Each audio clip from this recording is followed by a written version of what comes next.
through in not a lot of time, so pay attention. Talum, home to the 4 great races.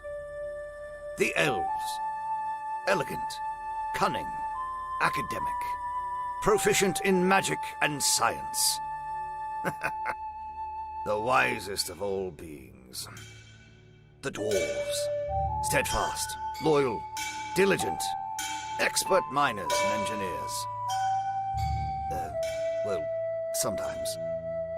The humans, sturdy, determined, homely, the lifeblood of trade. Well, depending on when the tavern opens. And the orcs, strong, faithful, honorable, the protectors of all living things. Oh dear. Divided, these realms thrive, but when they meet, a very different tale emerges. In time, hostilities deepened, and the kingdoms collided.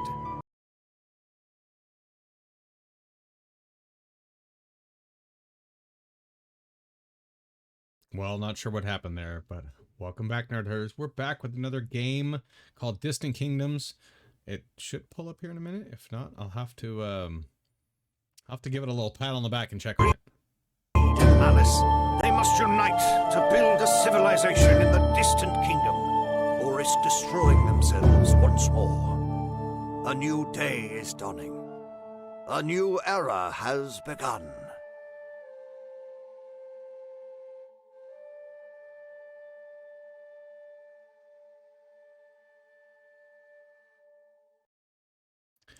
All right. Well, I'm sorry that was so abrupt to start, but I didn't know that there was anything before the title screen. So this is Distant Kingdoms, guys. Available on Steam as well. And yeah, I got this. I got this from the developers, and I was like, I want to cover this because it looks awesome. As soon as we can, we'll go in and turn the music down. I don't know when that will be. Here we go. Let's turn this music down. There we go. Okay. We don't have to turn it down all the way, but yeah, let's turn it down some at least until we can figure out how. Yes. Wait, what's restart require? Oh, okay. That must mean on the graphics and stuff. Full screen, we're good on that. All that. Max frame rate can go unlimited. Doesn't matter what it goes. Apply. Yes. Close. Okay. So. Now I don't hear any sounds, but that's fine. It is what it is. Maybe it'll come back as soon as we start the game. I have not played this yet, so we're gonna learn together. Okay. Free play tutorial, a campaign. I guess we have to go through the tutorial first. So let's go through the tutorial. Tutorial scenario. Yes. Training grounds. We have to select whatever human race. Okay. And let's see what they have to say. Shall we? This is a different kind of game from what I read. It's not your typical like city builder type thing. There's some other aspects involved in it.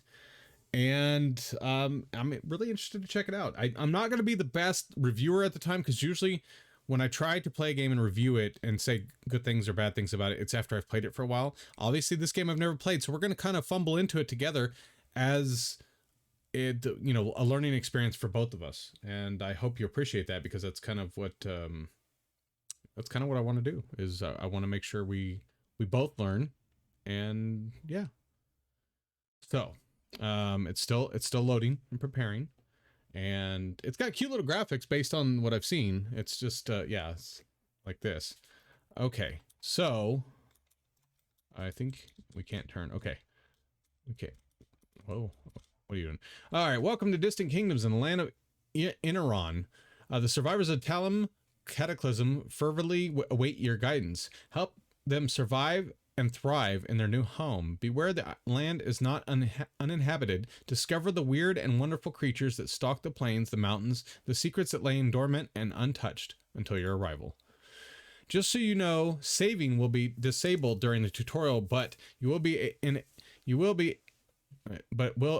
enabled when you've finished.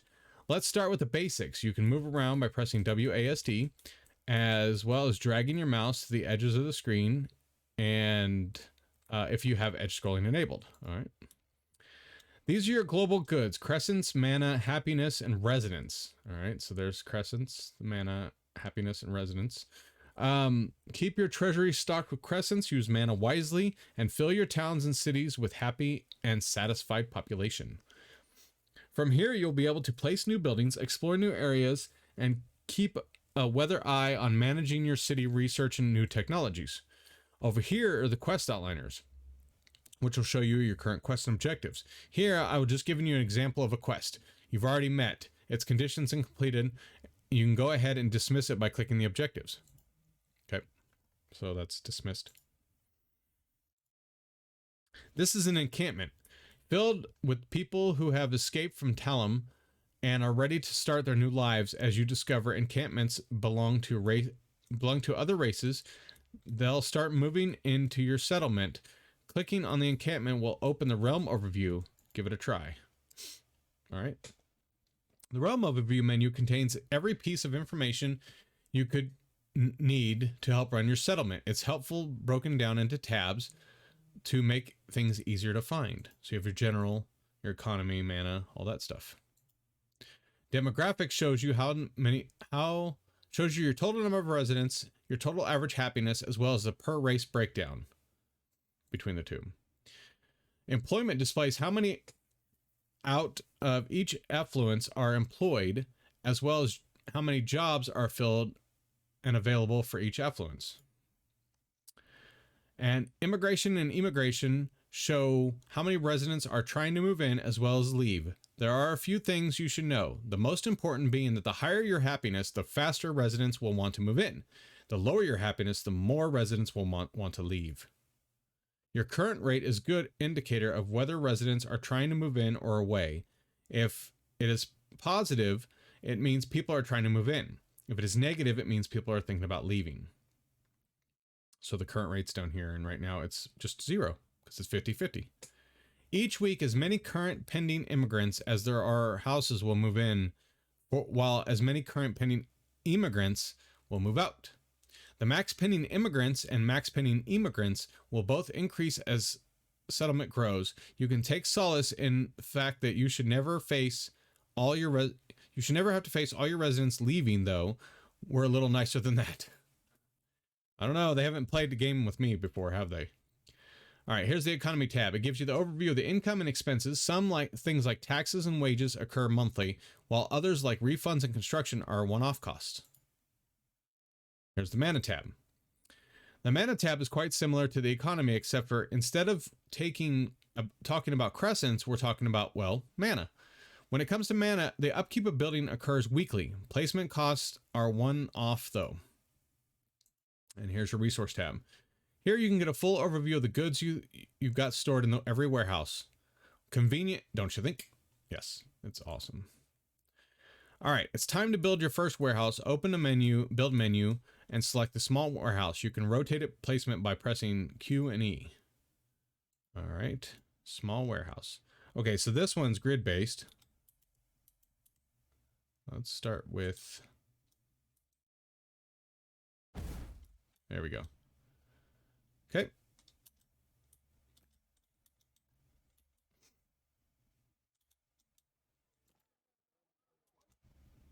Requirements have been met. All right. Most buildings have inspector containing important information relevant to them. All right. General. So a general storage. Oh, priority. You can change the priority too. Okay. Can you click on anything else? No. Okay. Here you can see the building stockpile limit. Okay, so 5,000 is the limit. Currently has 135. Efficiency and employees. The stockpile limit shows you how many goods can be stored within a building. Building efficiency affects how well a building functions. For our small warehouse, the higher the efficiency, the more. The storage section shows you goods that are currently stored in the building and how many. All buildings have a monthly maintenance cost in crescents to keep them active. For now, buildings won't cost maintenance while you're learning the ropes. How kind. I know, right? Emergency, fire, illness, crime can affect a building, and the percentages show the monthly chance of emergency happening. There are specific buildings that help manage these risks. Go to the upgrades. Hovering over the upgrade explains what they do. Upgrades cost crescents and goods, so make sure the building has a warehouse in its operating radius that has said goods in the stock. So see, it shows it requires 380 80 crescents and 50 wood, and we only have 380 and 30 wood for the first upgrade. And then it goes on and on. Some buildings have unique functions such as warehouses. Click on the management. You can control what stock is allowed in a warehouse. If click on a specific good, you can prevent it from being stored in the warehouse. Now, something else warehouses are responsible for is couriers. Warehouse can support limited number of couriers at a time. The lower the warehouse efficiency, the less couriers it can support. That said, they always have at least one courier on standby. Very kind of them. Larger warehouses can support even more couriers. Warehouses keep an eye out on buildings within their operating radiuses. When they detect something is said radius needs goods brought to it, it'll add it here as courier request. A warehouse will then send out a courier to fulfill its request. This is really important. Do you see that ring around the small warehouse? That's the operating radius. No, I don't. Am I missing it? Oh. No. When you want to build something that requires goods, make sure it's in the range of the warehouse. Operating radius, or it won't be able to get the goods it needs for construction. I might be blind, but I don't see the ring. Oh, I see it now. It's way out here. I thought it was a small one. It's way out there. So these reach pretty far. Okay. Most buildings have jobs which directly impact a building's efficiency and can lead to proficiencies. Take a look at the Jobs tab. Here you can see all the available and filled jobs in the building. These are split into job slots, which support a certain number of employees each. These slots target specific affluences, which we'll talk about later. Okay. These gray pips represent empty job. When someone starts working there, the gray pip will be replaced by an emblem. Clicking on the emblem will take you to their house. Neat.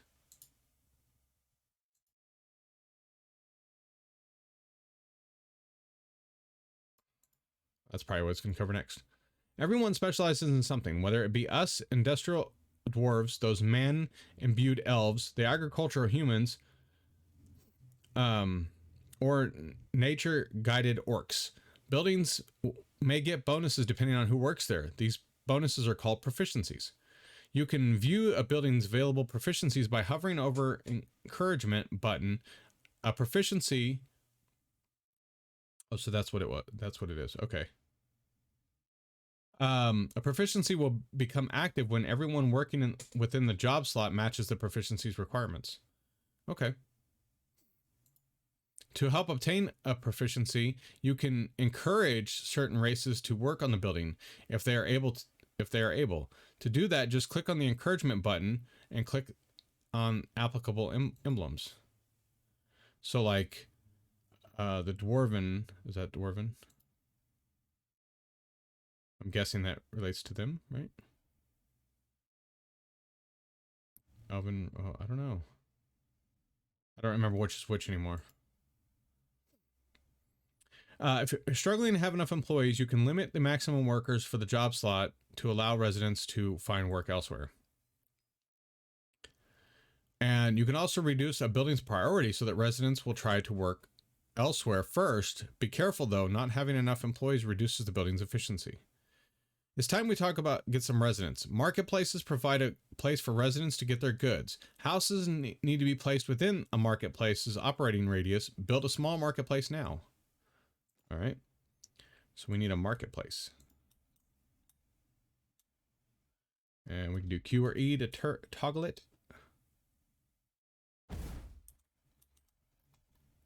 There we go.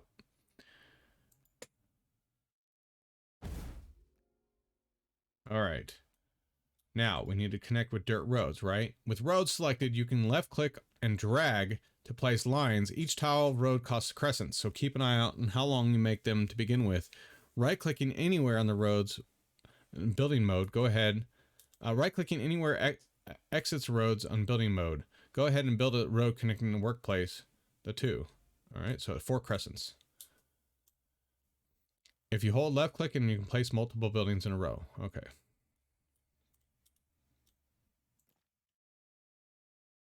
House.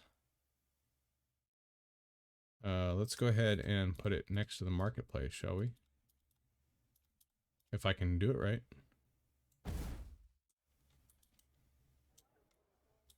3 should do for a start.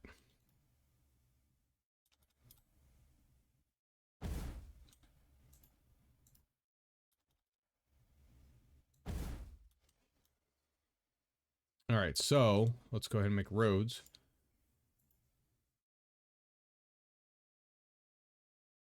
Oh, and they're here.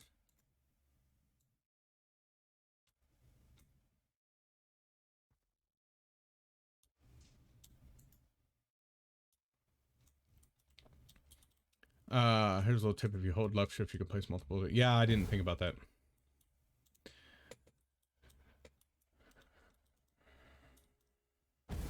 There we go.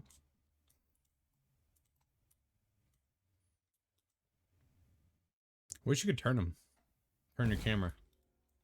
All right, brilliant. These newly settled residents will pay crescents towards your treasury in monthly taxes, offsetting maintenance costs and allowing you to build and expand. Right-click on a house at any time to see its details. 70% happiness, base value 50%, total patience 70%. Each household has a happiness rating, which is effective by whether the basic and luxury needs are being met. Oh, you should know that the basic needs impact happiness more than luxury needs. Since you're new here, your residents have decided to give you extra time before they grumble about their needs. Everyone is unique. Different races and different affluences have different needs. Whether their required goods or buildings satisfy their increases happiness, but if the house's needs aren't met, then the happiness is reduced. Required goods will be collected from the marketplace. As your city grows, you will have the opportunity to upgrade your housing density and affluence. Increasing density allows for a bigger household. Raising affluence means more crescents and are paid in tax, but requirements increase. Now go ahead, click on the small marketplace. A marketplace will show you the overall needs of the houses its supplies are. When you've got multiple marketplaces, a house will always be supplied by the closest marketplace. Okay. Oh, here's a little reminder. You can hover your cursor over almost everything to get helpful little tool tips if you want to see some more information.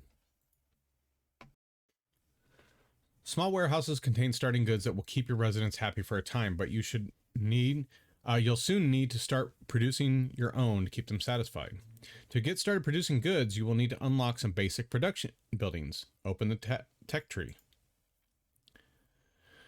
The tech tree has a number of tech nodes, and each one will have a specific requirement. To unlock a node, you must first focus on one.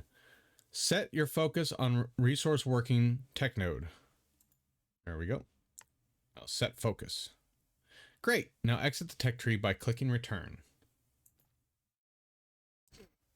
The requirements to unlock resource working have been added to the quest in the top right for you to keep track of. Use what you've learned so far to complete the quest. Oh, and beware, buildings will cost maintenance monthly. All right. So this one we're done with.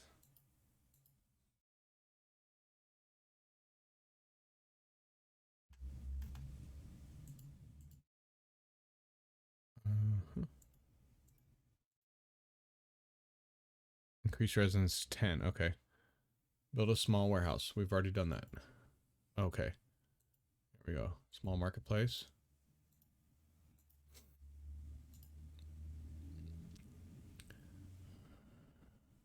Okay.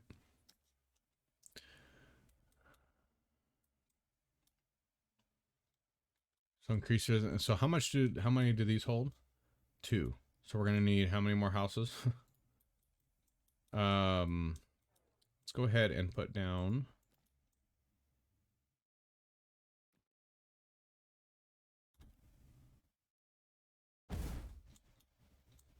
It's 2, 4, 6, 8, 10. Okay, so one more. I forgot to hold left shift again.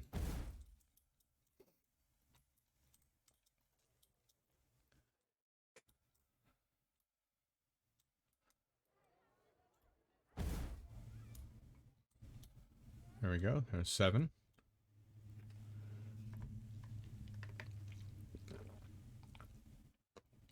Eight.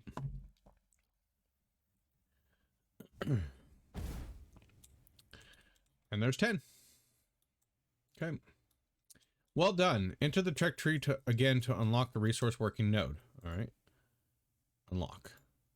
So we have a lumberyard, water well, gatherer's hut, wood, water, and berries is what we get from that. With the resource working unlocked, you are ready to build a lumberyard. Exit the tech tree and place one now. For maximum output, it's best to build among lots of trees. Okay, so over here then. All right.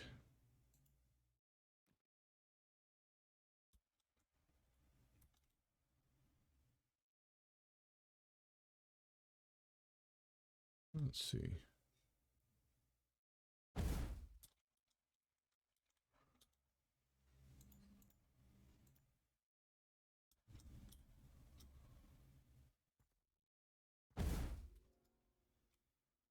There we go. I keep trying to turn it. Oh, there, you can turn it. Right mouse click. I mean, yeah, right mouse click. Hold down right mouse click and you can spin it. I was wondering if there was a way to turn it, because I couldn't do it with Q or E, which I thought maybe that was what it was, but okay, build a lumberyard. We're done with that. Lumberyard is now producing a production building, which is able to grow and cut down trees to produce wood. Now click on the lumberyard and open up the lumberyard inspector. Blah, blah, blah, blah. For buildings that produce goods efficiently, for buildings that produce goods, efficiency affects how long it will take the building to make a batch of those goods. So it's best interest to have maximum amount of employees working there at all times. So we have 100% efficiency right now, which is good. Automatically regrows as many resources as possible when they're depleted. Requires dedicated planters technology. Okay, so we don't have that open yet. Some buildings can be told to produce different goods. Those that will have icons of each available good shown here. Just click on the icon you want to produce. So in other words, this can only produce wood. And so, yeah. You can follow a building's production progress with a progress bar, which will indicate how many days until a batch of goods is ready. Some goods will require ingredients before they can be made. For those that do will show their ingredients above the progress bar. When a lumberyard runs out of trees to fell, it will stop production. The try planting button will have the lumberyard try to plant as many trees as it has space for, and then continue its operation. How sustainable? And it doesn't cost anything right now. There isn't enough space to plant any more resources. Now that you're producing a stockpile of wood, you'll soon need building a gatherer's hut, which will fulfill your residents' needs for berries, which we could probably have to put here, right? Open up the building menu and build a gatherer's hut. Try to place it close to some berry bushes. I told you. So you don't have to pay for any yourself. Remember, connect a road to its road's entrance. Otherwise, a construction site won't be able to get the wood it needs to the small warehouse. Okay. So we go in here, gatherer's hut. Ta-da! I'm the bomb, diggity.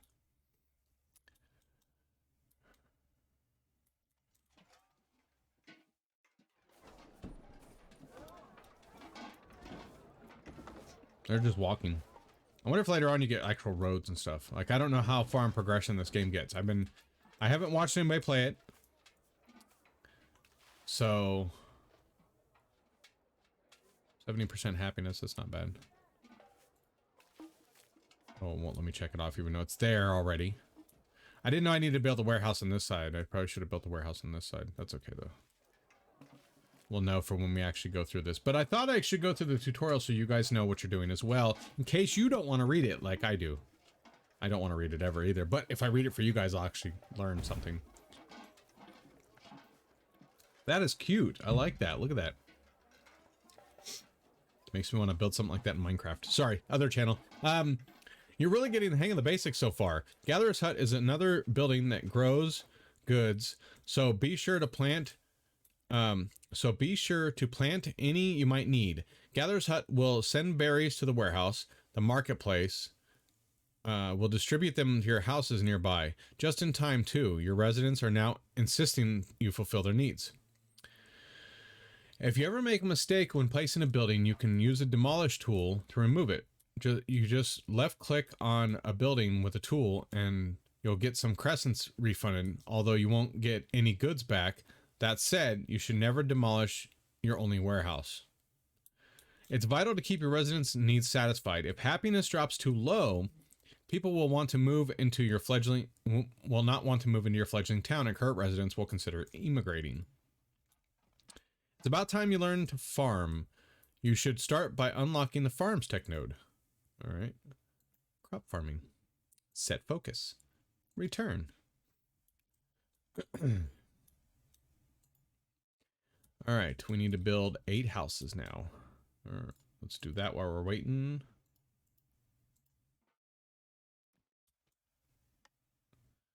Okay.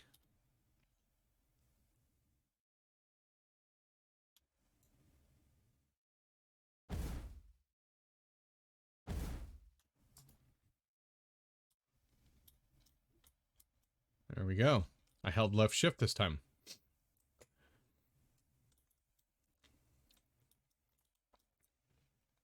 And so you can speed it up if you'd like to. Now they walk really, really fast.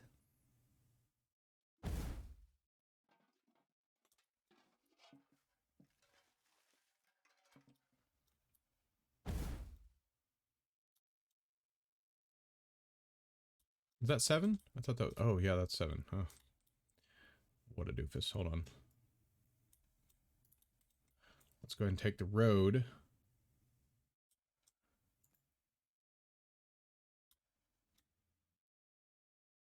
Back here. And we'll do a house back here.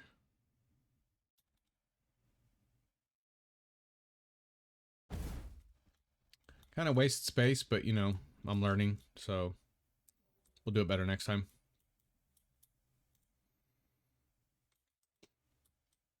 Only 62% happiness. That's changed a lot. Ooh, what's that? Stone. Come on.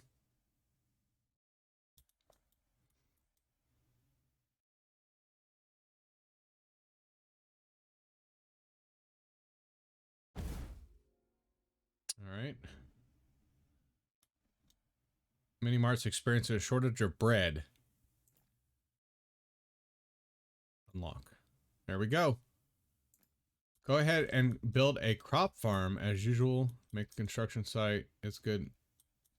Connected to the warehouse. Yes, yes, yes. Okay, so pause that real quick. We'll build a crop farm.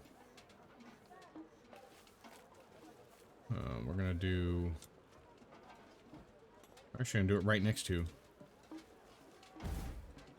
And then road. Okay.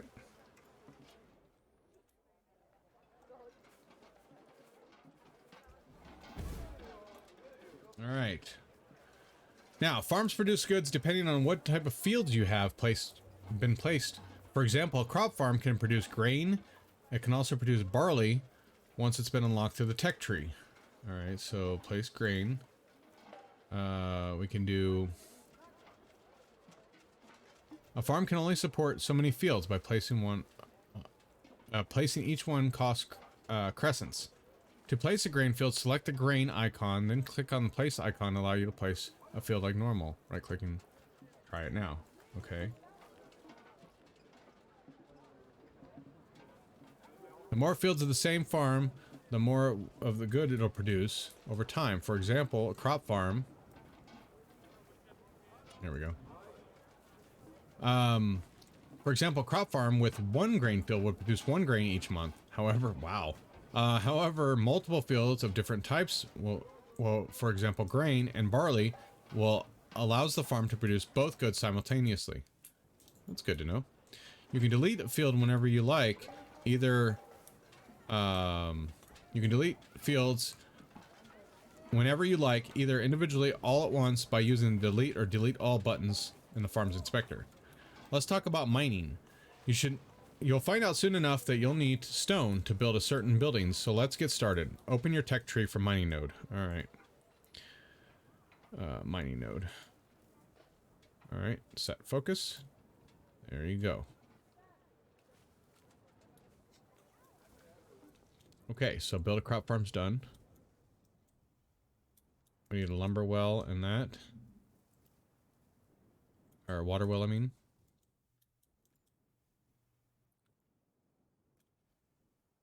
Oops.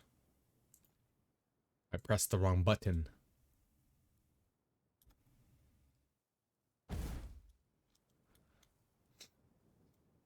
And we need 2 more houses.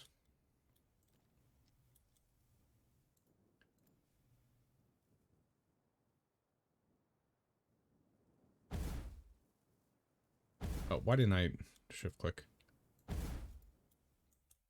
There we go. That's cute. I like the water well right there. Alright, so now we just gotta wait for the mining, the tech thing to get done.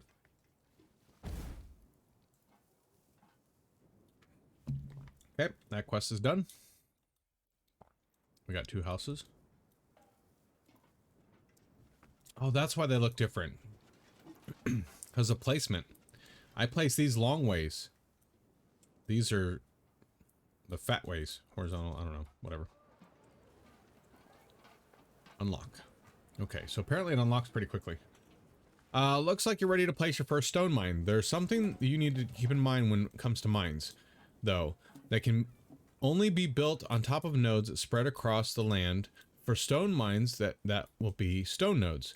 Luckily you have one nearby, so go ahead and place a stone mine on it. Let's turn it around. And road. There we go. Look, it's magical. It just sits right on top of it. They're like, oh, where's that road go to? What? Where'd that stone come from? Oh my gosh, that is so cool. There's like a stone coming out of that building over there. I know, I'm corny. It's okay. There we go. Magical. Stone. Great. For as long as you keep the mines filled with employees and connected to warehouses, they will perpetually generate goods over time.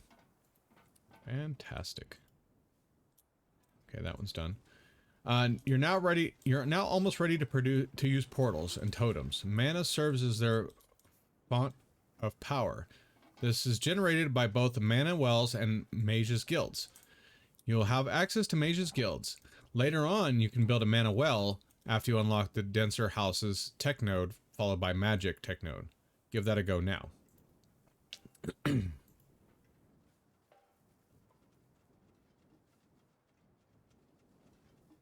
right.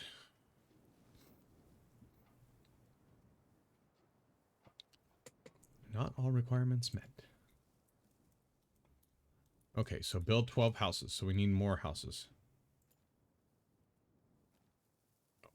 Nope. So this is what we need. Okay, to unlock. Yeah. Okay, thought so. Let's turn it. Oh, wait a minute.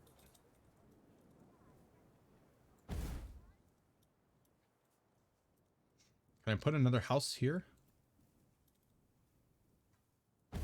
I can. Okay then.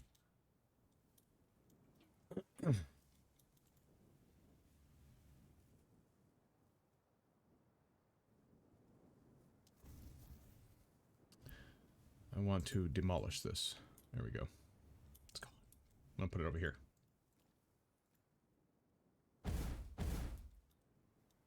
There we go. Now we're good.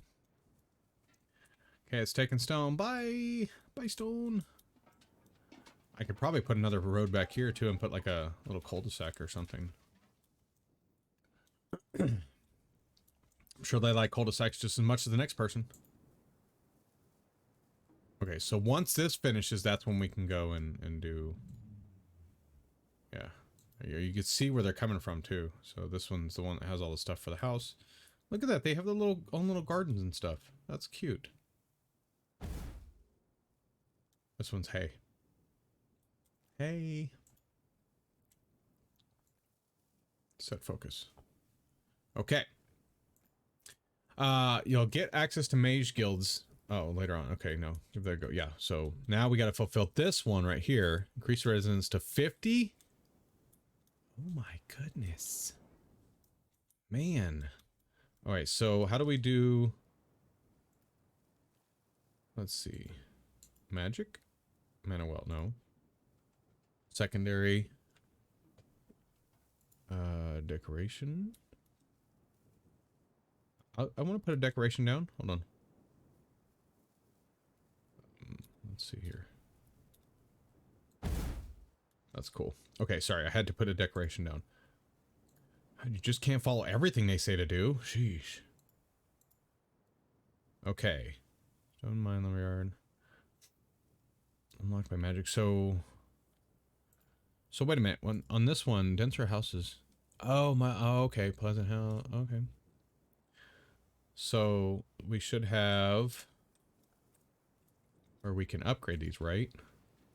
No. Bull.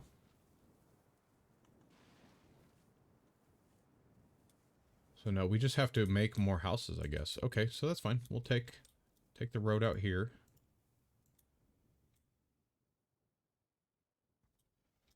And then we'll put more houses down.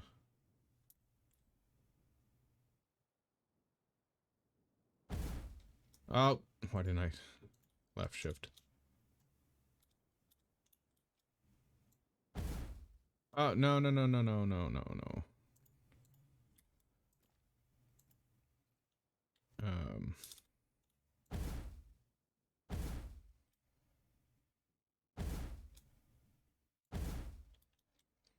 Okay, road here. Here. Here. There we go. Okay. So that'll add some more. And then we're going to need more over here.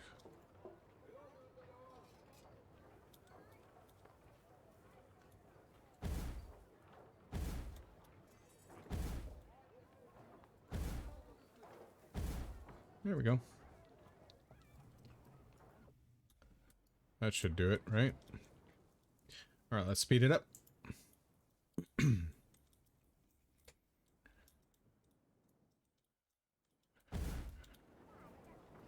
Can we put some more?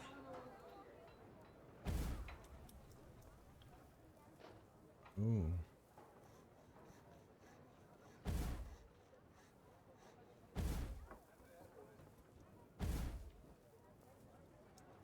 Can we demolish this piece of road here? There we go.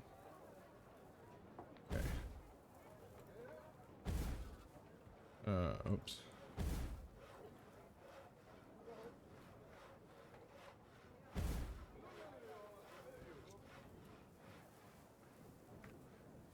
Oh, I should have moved it over one more. Oh well. 44. Okay, so we could probably put some more houses here.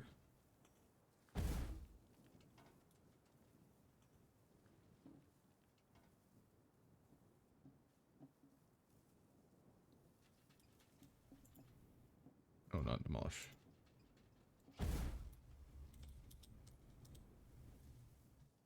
And if we need more, we can turn it around and do 2 more there. That should be 46, 48. So yeah, we'll need one more, won't we?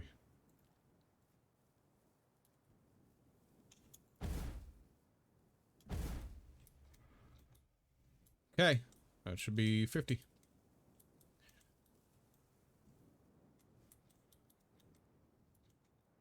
We'll unlock a mana well. Oh, the poor berries. Berries are almost gone. There we go. Okay, so now we can go to the tech tree and go to this and unlock. We need to set focus on that too. Okay, build a mana well. All right. Build this over here, I think. Right about there. Cool.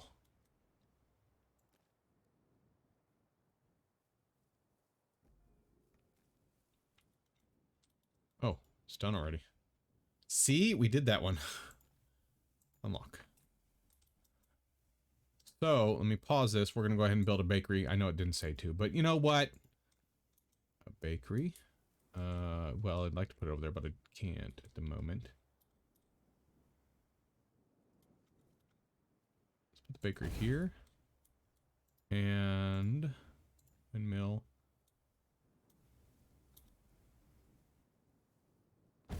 Here.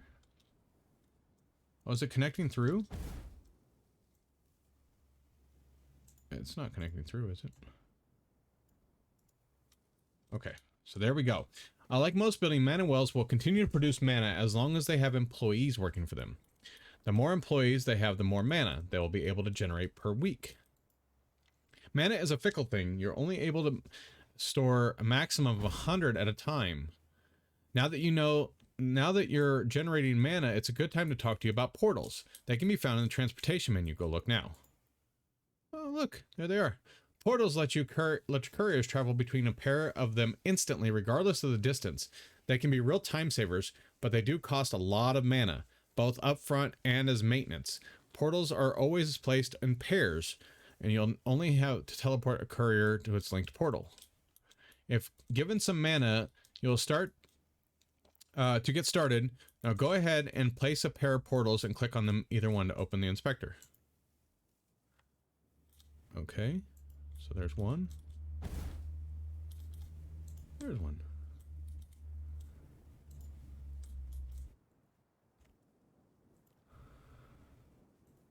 Linked portal.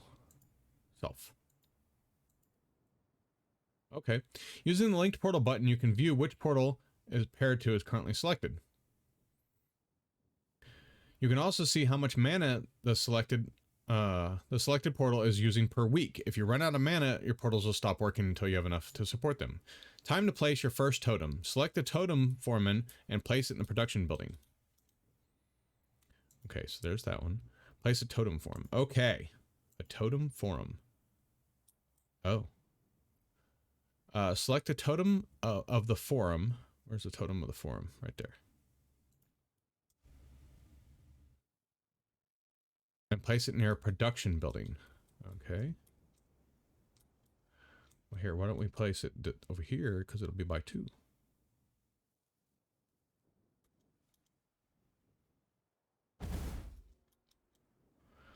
Good. Production buildings within that totem's radius will now have increased efficiency, and there are a number of totems with different beneficial effects. Select your totem now. That's the mana. The production buildings with a totem radius have increased proficiency. Okay. Like other buildings that cost crescents each month to maintain, totems cost mana. They cost 4. Ooh. Each week. And if you run out of mana, a totem's abilities will start to weaken. Totems have an inherent stability associated with them. The higher it is, the more powerful they are, and inversely, the lower it is, the weaker they are. A totem starts at 1 stability and will always reach 5 stability unless told otherwise. Take care of when you're using your totem stability. When totem stability is growing, it will use up more mana than usual. You can specify a target stability by clicking on these numbers. At 0 stability, a totem will essentially do nothing. The higher the stability, the more mana per month and a totem will consume. Speaking of which, this number here shows you then how much mana the totem is currently consuming per week. That's all there is to it. Happier toteming. Well, it looks like to me, you could do with some more special, with some more space. That's where exploration comes in. Let's take a look at the exploration tech node. Exploration. Set focus. All right, return. All right, so exploration, this unlocks, okay, we could do that one. This unlocks increase to 60 residents. Oh my goodness. A lot of residents. I block that way. I wonder if I could put houses back here. Probably not, huh?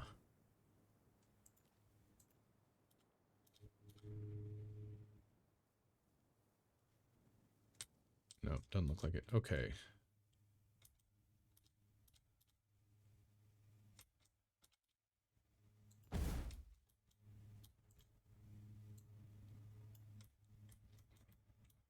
Okay, there we go. That's 50.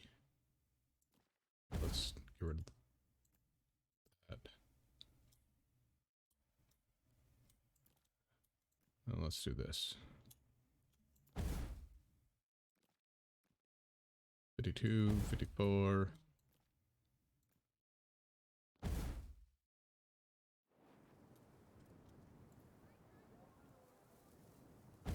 There we go. 54, 56, 58, and then I guess we'll do 2 more here.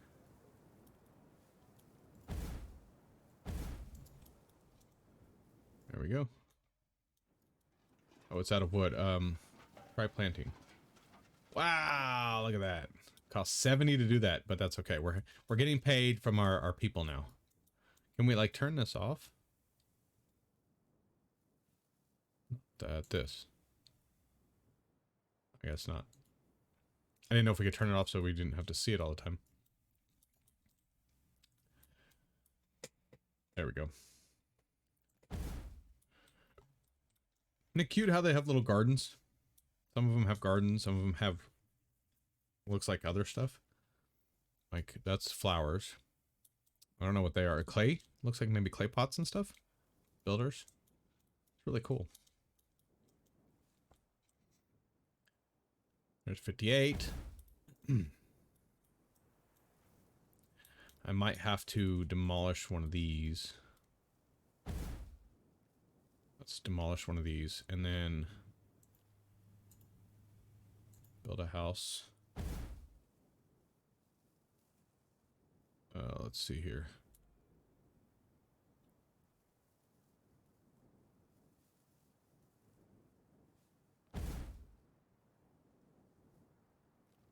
Oops, road. Okay, there we go. Build their house back up. All right, so it should be done now. Unlock the tavern. Finally, unlocking the tavern means it becomes available and you can start sending parties out to explore. It's a whole new world of magic and mystery. Okay, by unlocking exploration, you can now build a tavern. This will allow you to recruit adventurers. Open build menu and place one now. Ta-da! Oh, wow, that's big. That's not what she said. I'm going to put the tavern right there, right in the middle of the houses. Why not? Everybody's going to want to go get a drink after the long, hard day at work. You know what I'm saying?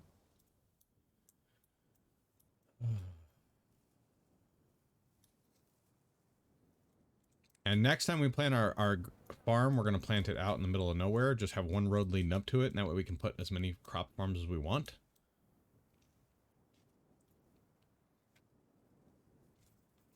There it goes.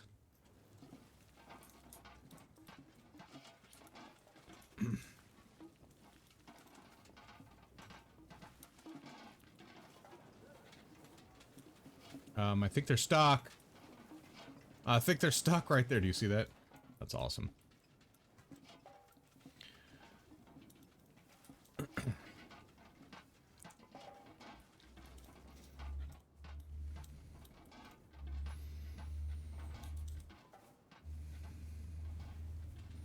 It's taking them quite a while to get the stuff over here.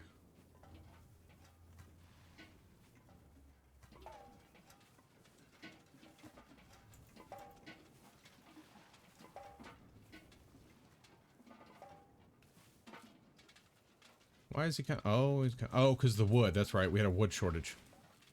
Forgot about that.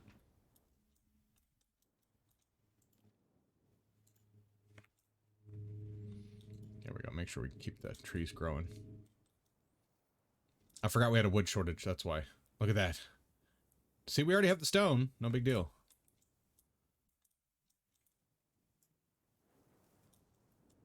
Okay, hold on. Let me try to make another portal. Where's the portals again?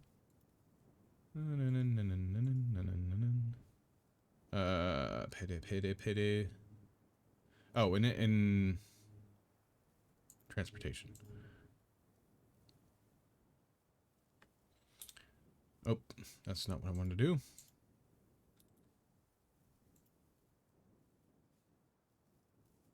Need 10 mana to place. Oh. It's not placing enough?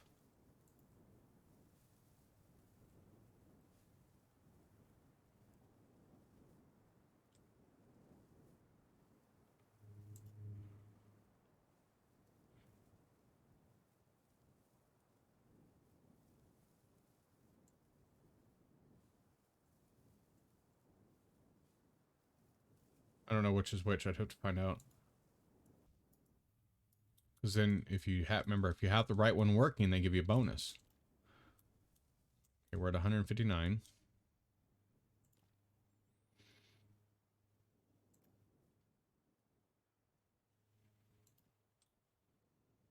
There we go. There is sound to the game. Oh, we're out of berries. What do we do? Try planting? Oh, hello. Nice. And that one it grows on its own because it's actually a field. Okay, so you have to keep an eye on them. But I'm going really fast too, so...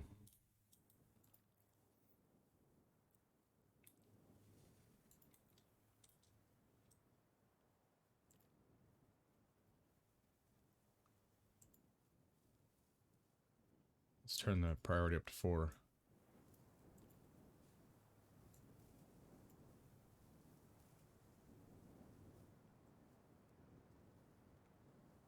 Okay, so it only used 2 now.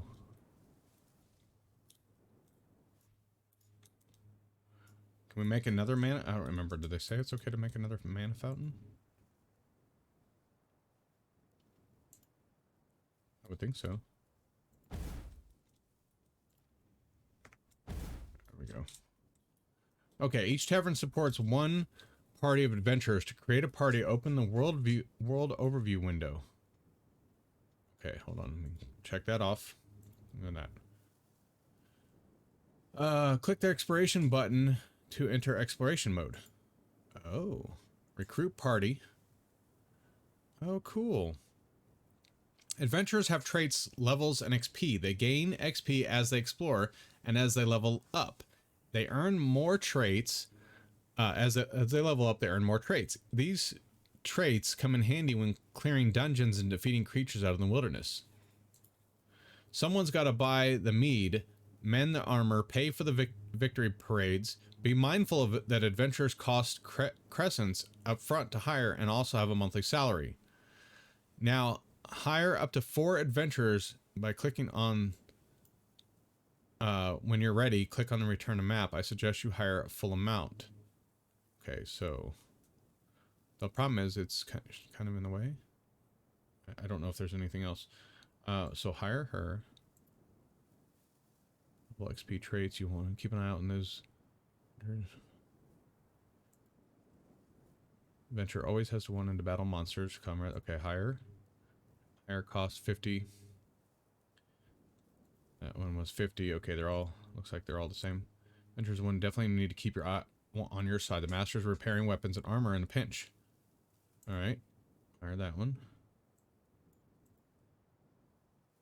This young elf didn't do well at school and is such a black sheep in the family. Unable to stand up to shame, they swapped their chemistry set books for walking boots and glory. Okay.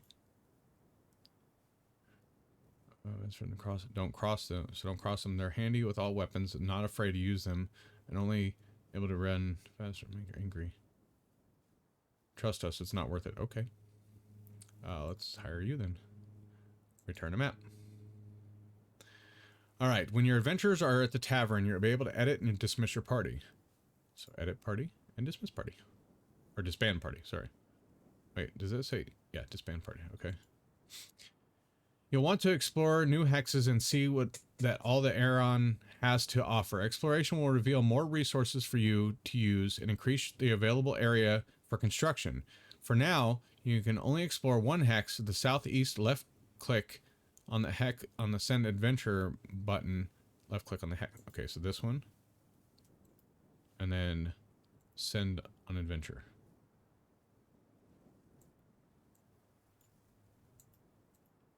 There we go.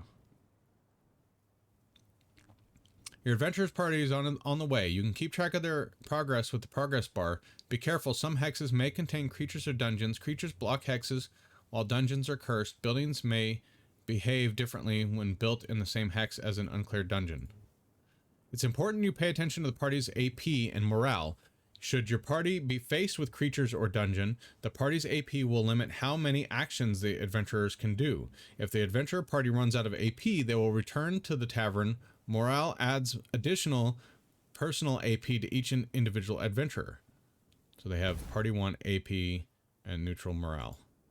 Morale recovers over time as a party rests within the tavern, while you build up both AP and morale by successfully exploring. Speaking of which, after your party is finished exploring, have them explore another hex and see what they might find. By the way, you don't have to stay in the world overview all the time. Feel free to return to your settlement. All right. There we go. This one's... Okay. Nothing to see here.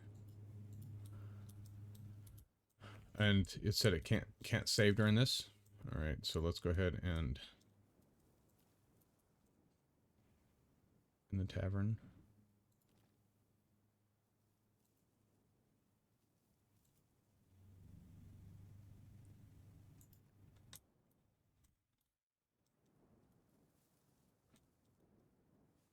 Okay, so is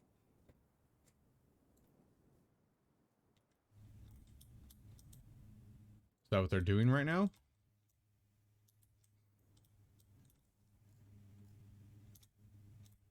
So they unlocked this. Oh, that's cool. That's quite large too. Or is it? No, that's not what they unlocked.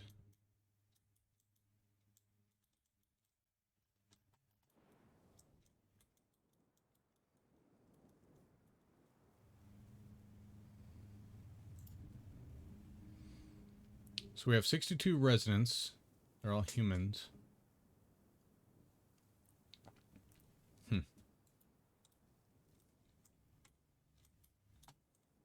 How much mana we're producing?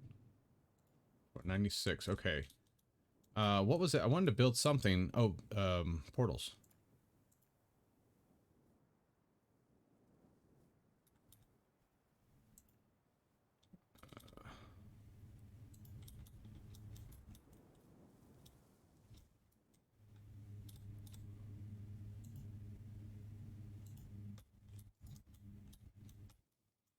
That's not really where I wanted it, but... Okay, wait a minute. What if we take this house and we demolish it and move it over here? Let's see, where can we put it? Right here?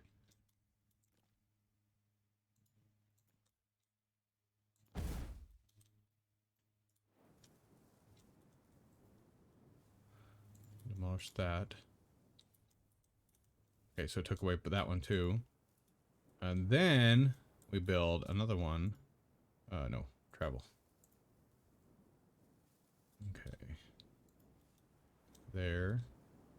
And there. There we go. Oh, but they're not out.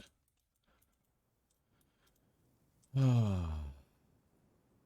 It'll be a lot faster going through everywhere now. And look, that house is already built because it's so close. They could just teleport through here to get to the stuff, and it's all so good now. It's gravy. Okay. So, world overview.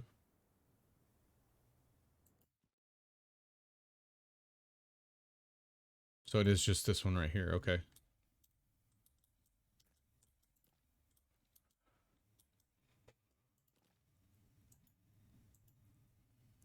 Recruit party? No. No space in the tavern. Yeah, that's right, because we have these guys, right?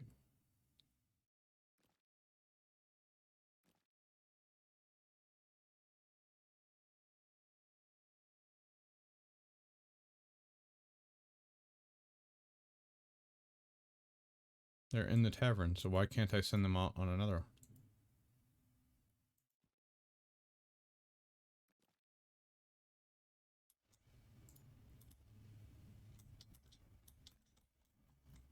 Okay. Morale covers over time as party rests in the tavern. While you're both AP and morale have by successfully exploring. Speaking of which, after a party, have them explore another hex to find what you might find. Party AP's 1.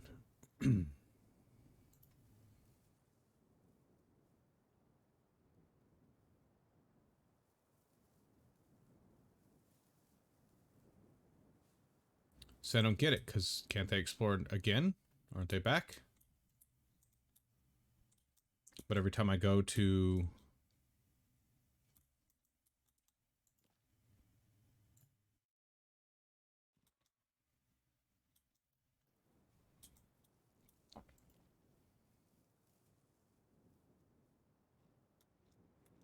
Doing good.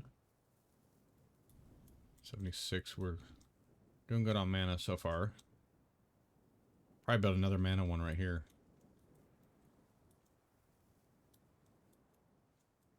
Or maybe we should build it over here, because that way it's within this circle. It's doing really good. Like, everything looks like it's doing well.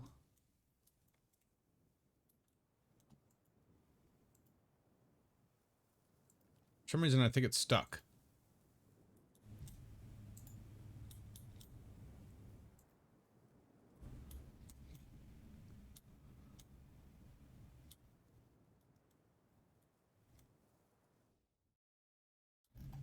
Hi.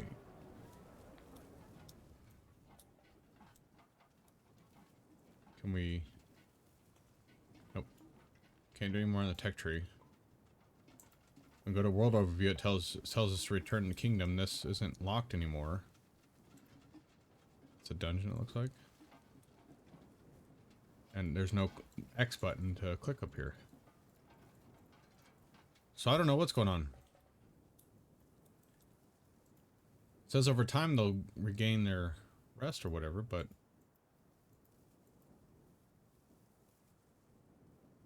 if I click on exploration and try to unlock another one, they don't go. Send on adventure. There we go.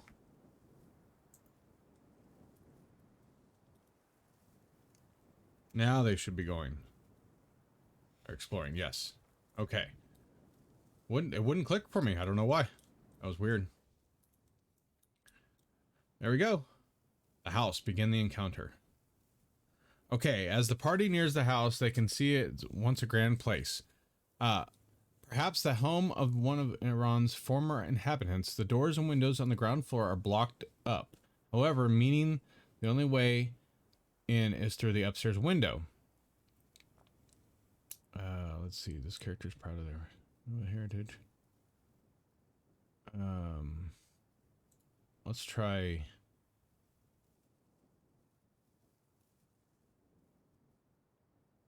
scale the building. Well done. They reach the top without incident, and the others are able to follow in. Huzzah. Once inside the house, the party is stunned to see that the appearance of the ruin was just outside was just that, an appearance. Inside the house is grand and intact as it would have been years ago. What a strange place the party is itching to explore. What are you waiting for? Time to explore. Use courageous character to lead the way. She's courageous. Let's go. The party are able to advance through the house and make their way downstairs safely. Huzzah. At the bottom of the stairs, the party are greeted by a variety of sounds. Scurrying little hooves can be heard around them, followed by that little evil chuckle we all know so well. Where are the noises coming from? Use a hunter. Track the imps. Tracks are picked up with relative ease. They lead to a door under the stairs leading down to the basement. Huzzah! Down in the basement, the party is plunged into darkness. Panic ensues until some bright spark remembers the torches in their pack. With the light on their side once more, they step forward and find imps before them. They crackle in unison, and one tells them that the door behind them is now sealed forever unless the party can convince them to open it again. Bribe the imps and release... let's see. Let's attack the imps. The imps are dealt with in a quick and efficient manner, and the door behind them opens on its own by itself, by magic. Huzzah! Your adventurers have been successful in clearing the encounter. You are now able to build in that hex. Victory is ours. You've defeated the pesky imps. Your adventurers are heading back to the tavern, and you can now build in the hex. That just about covers adventurers. Good luck in your adventures. Good luck if your adventures don't succeed. Fear not. Let them rest at the tavern and try again. Something you might find helpful as your settlement grows are quarters. These are zones you can paint to apply different policies to. Let's get started opening your quarters now. Here are your select, paint, erase, delete quarters. Painting is easy. Just select the paint tool and then left click to drag and adds grids of the quarters. If you make a mistake, you can select the erase and then left click and drag over the grids and remove them from a quarter. Delete, remove them entirely. Okay, so paint. And we're going to paint all this right here. Maybe. Oh, we got to wait till it actually tells us to do it. Go ahead and paint a quarter. Okay. So paint. This is a residence.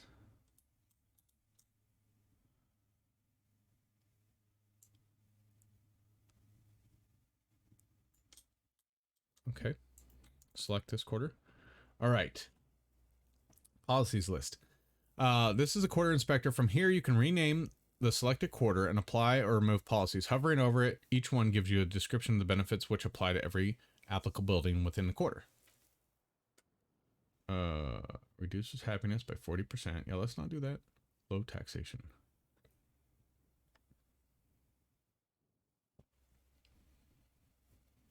Neighborhood watch. Let's do that one. North Falls. That sounds good to me. Okay. Your settlement is growing nicely, so I think it's about time to build a second small warehouse. Go ahead and build one. Whoops.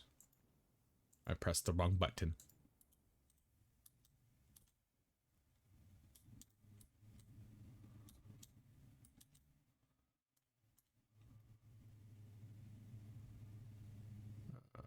There.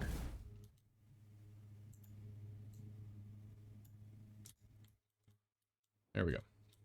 Okay. There we go. Nothing to see here. Now that you have two warehouses, you may want to consider moving goods between them. This is called Warehouse Trading. You can do this from the World Overview tab and click the highlighted button now.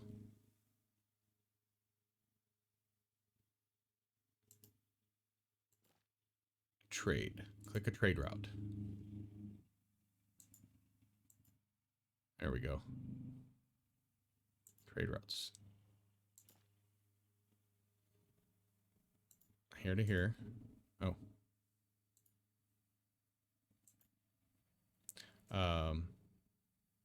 Select the first stop. Yeah. Okay.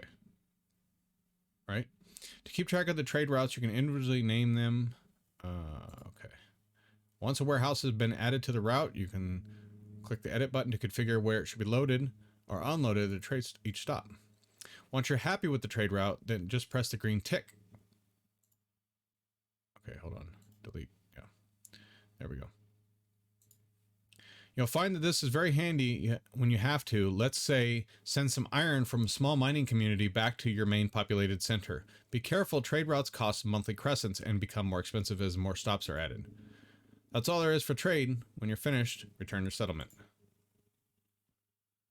Now you're ready to get the hang of this. This wraps up our little tutorial. Now you're ready to go forth and build a thriving settlement and enjoy the good luck.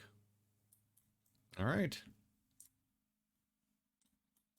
That's it. That is cool. Yes, the main menu. So, what do you guys think? There's a lot involved in this. I like the whole going out exploring, and then they have to you have to control whether they take over the houses and stuff or not, or what they do. That's pretty cool.